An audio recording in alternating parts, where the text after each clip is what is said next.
I'm going to try to do this without a microphone. This is the second time, unfortunately, in less than 2 weeks, where I've spoken at a funeral for someone I cared about who lost a battle with cancer. It's been a tough couple of weeks. When Jamie asked me if I would speak today, of course I told him I would be honored to. And I started putting my thoughts together about what I wanted to talk about, and I suddenly realized that my entire relationship with Billy was a working relationship. Billy worked for me. So the stories I'm going to tell you all today are primarily all work related. Now, there's a fairly large group of folks from the company that we both work for here. They'll know what I'm talking about in most cases, but there'll be some times when I'm going to have to give you a little bit of background information. I'll try not to ramble on too long and give you more details than you need. But as I started to think about what I want to talk about today, I started to think about the qualities that Billy possessed that I admired. And there was a long list, and I narrowed it down to 4. I thought about, for example, his work ethic. I thought about his common sense, which is my absolute favorite thing about Billy was his common sense. I'm going to spend a little time on that. I thought about his intuition. In fact, it was interesting. The other night, when my wife and I were at the visitation, we were talking to Jamie, and Tim Adams, who's here today as well, had worked with Billy for a long time. And of course, the conversation Tim brought up about Billy's intuition was uncanny. And I'll talk about that as well. And the last thing is not work related, but it absolutely defined who Billy Patterson was, and it was his family. So if you'll give me a few minutes, I'd like to kind of talk about those subjects as they relate to our friend. Billy had an amazing work ethic. He was 100% a company man. From the day one, when I first met Billy in 1986, he was always the first one through the door in the morning. As a matter of fact, a little earlier this morning, I was talking with a lady that we worked for before, and she commented that Billy was always the first one in. He always had the coffee made by the time everybody else got there. He would do whatever you asked him to do, and he never complained. In fact, what I remember about Billy, no matter what you asked him to do, you always got the same answer. Whatever you need me to do. It was that attitude. It was that work ethic. Now, when I first met Billy and came to work with Billy in 1986, we were both working at the Tucker facility, and I know there's a lot of you who would not be familiar with that building, but it's a great big building, all on one level. It rambles around all over the place. And there's about 3 functions that go on in that building. There's a big store up front, there were the regional offices, and there was this large warehouse in the back. And Billy worked in the warehouse portion, although his primary function was maintenance of that building, which in and of itself was a full-time job. But typical Billy, if the warehouse was busy, if they were overrun, if they had people on vacation, Billy would jump in there and help them. And in those days, the company was one of the largest wallpaper distributors in the country. And all that wallpaper was distributed out of that warehouse. Now, this is significant when we're talking about Billy's work ethic, because that's where Billy, for 30 years, had worked, in that warehouse. In 1995, or somewhere along in there, the company that owned us decided to get out of the wallpaper business, which meant a lot of people back there were going to lose their jobs. And we didn't want that to happen to Billy. He was too important to us. So I went to Billy, and my job at the time, I was in charge of all the stores in Georgia and the Carolinas. Porter Paint Company, for those of you, I'm sure everybody knows who Billy worked for. I went to Billy and I said, Billy, here's what's getting ready to happen, and I want you to come to work for me because I don't want you to be subjected to a potential layoff. Billy's typical answer, whatever you need me to do. Now, on the surface, that may not sound like a big deal, but you got to stop and think for a minute that Billy had spent 30 years in an environment that he was very comfortable with. He knew his way around that building like he knew his way around the back of his hand. Suddenly, I'm pulling him out of that role and dropping him into a totally foreign environment, the stores. He had to learn a whole new set of skills, probably the most difficult of which were computer skills, because all the stores were computerized. Did Billy complain? No. Did he adapt? Absolutely. Became one of the best store guys we had. The role I had him in, he moved from store to store and covering for people who were on vacation, days off, what have you. And the guys in the stores loved him. the customer's love. He fit into that role like a hand in a glove. But that was his work ethic. That was Billy's work ethic, and you couple that with his competency. Because everything he did with a high level of competency. He was just a valuable, valuable asset to the company that he worked for. And don't make no mistake about it, he was a company man. The second word that came to mind when I thought about Billy, the second asset was his common sense. And this was my favorite thing about Billy. You could throw anything you wanted to at Billy, and he would break it down into the lowest common denominator and make a complicated situation simple. Just the way he did it. He was one of the smartest guys I knew. One thing I learned real quick with Billy is you never told him how to do anything. You just told him what you wanted done.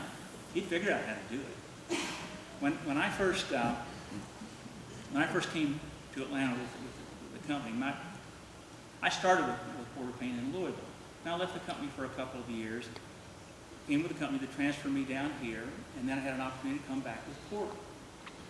When I came back, once again I was running the stores in Georgia and the Carolinas, and just as I came back, they were in the middle of a massive remodel of the store there in the Tucker facility. Huge remodel. Six-figure budget, structural issues with the building, and I was an absolute lost ball in the high weeds. I didn't have a clue what was going on.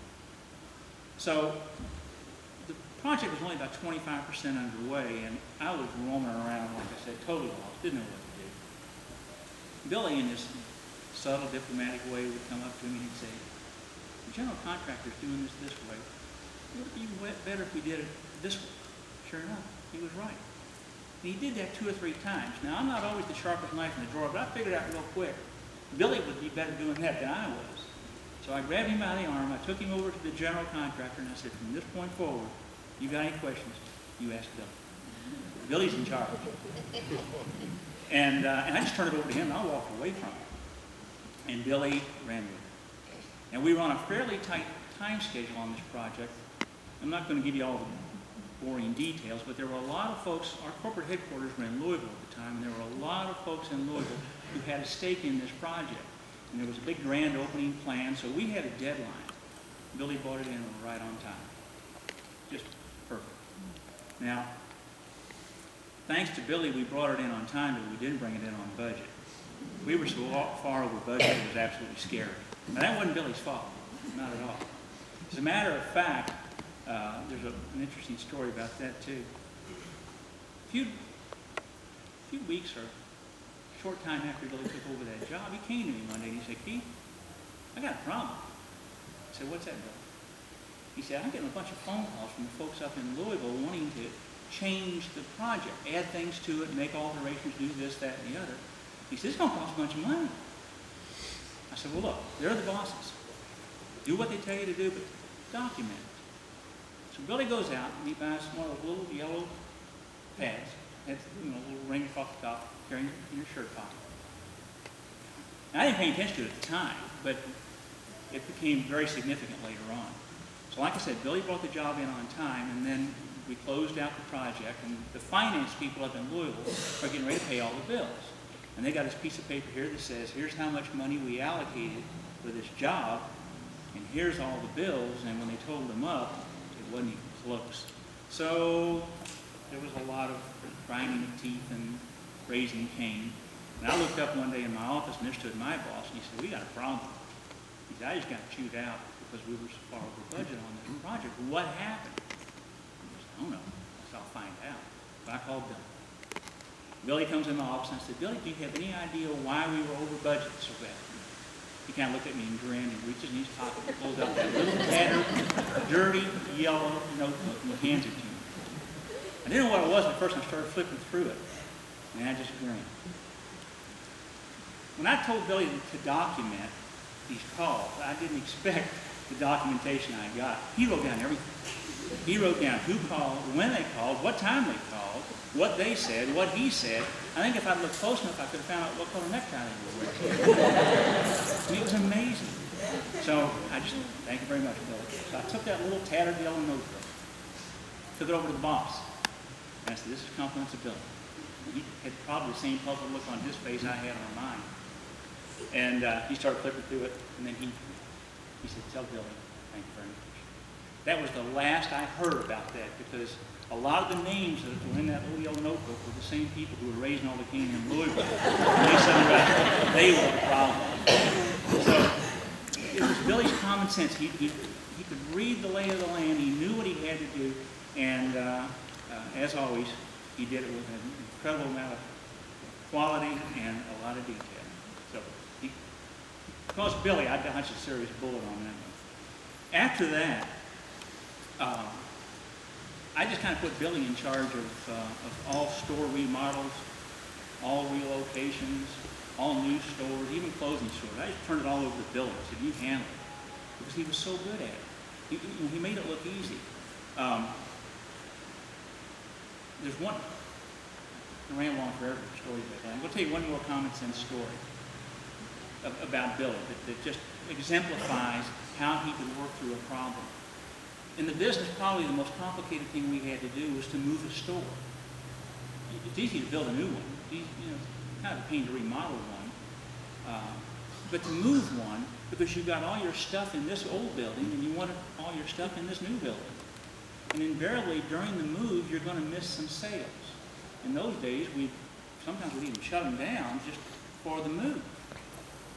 So guys that are with the company here know that every day we get sales figures. And invariably, when we were moving a store, there'd be one day where there'd be 0 sales for the store that was being moved. So I gave Billy his first assignment to move the store. And I kept waiting looking at the sales figures each day, waiting for that 0 sales day on the store we were moving. It never happened. I called Billy and I said, Billy, we get that store moved? Yeah. It's running right now. So how'd you do it? Because I never saw a 0 sales day. If you ever worked with a riddle and it seemed like you just couldn't figure it out, and then when you heard the answer, it was, my gosh, that was simple. When Billy told me what he did, it made so much sense. Once again, you didn't tell Billy how to do something. You just told him what you wanted done. What he did, our stores are open 5 days a week and half a day on Saturday. So Billy started moving on Friday morning, but he just moved half of everything. He moved half the paint, he moved half the fixtures, he moved half the equipment. Then on Saturday when the store closed, he moved all the computer stuff. So Monday when they opened up, guys just went to the new building, and he took the next couple of days and moved the other half. Simple. But that was Billy's common sense. It's the way he thought. I would have never thought of that.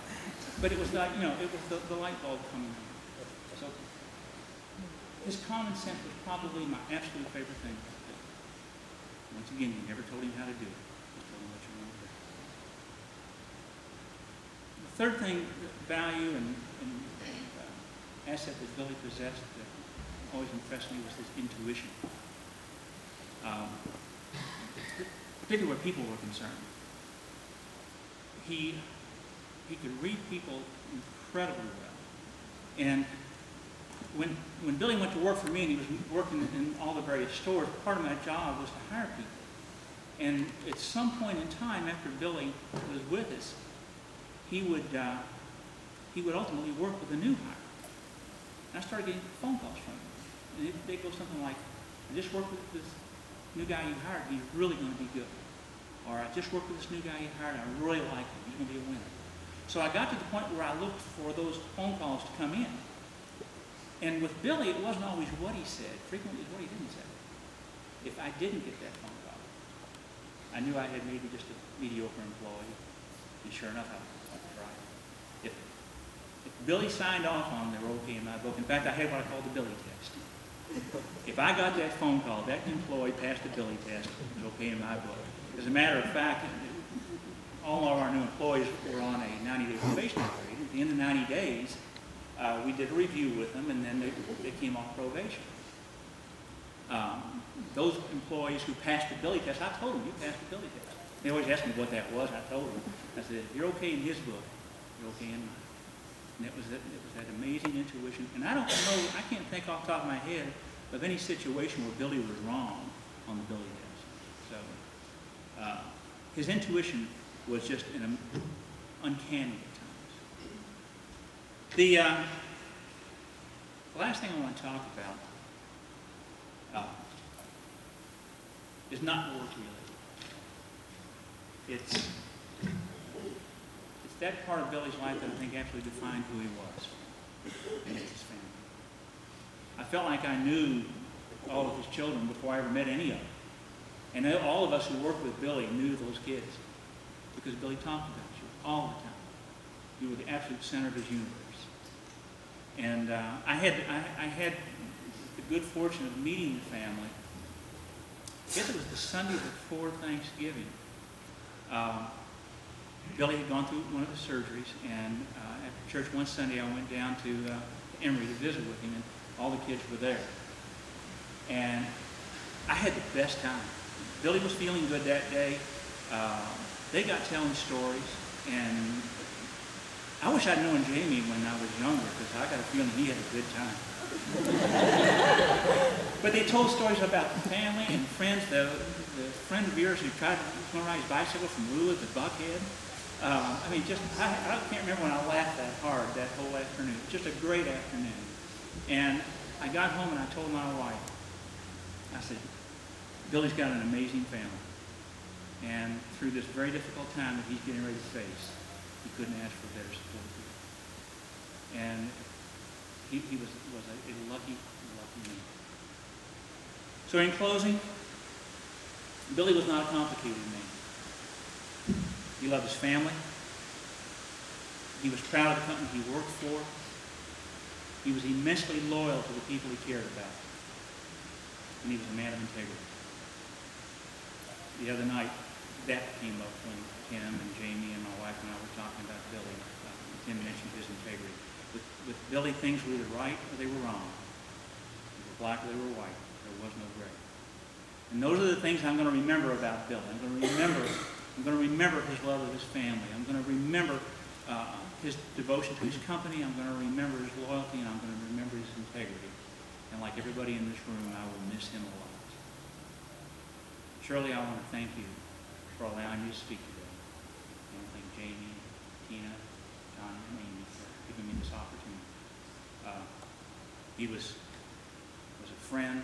He was a confidant. And he's somebody that I will miss. God bless all of you.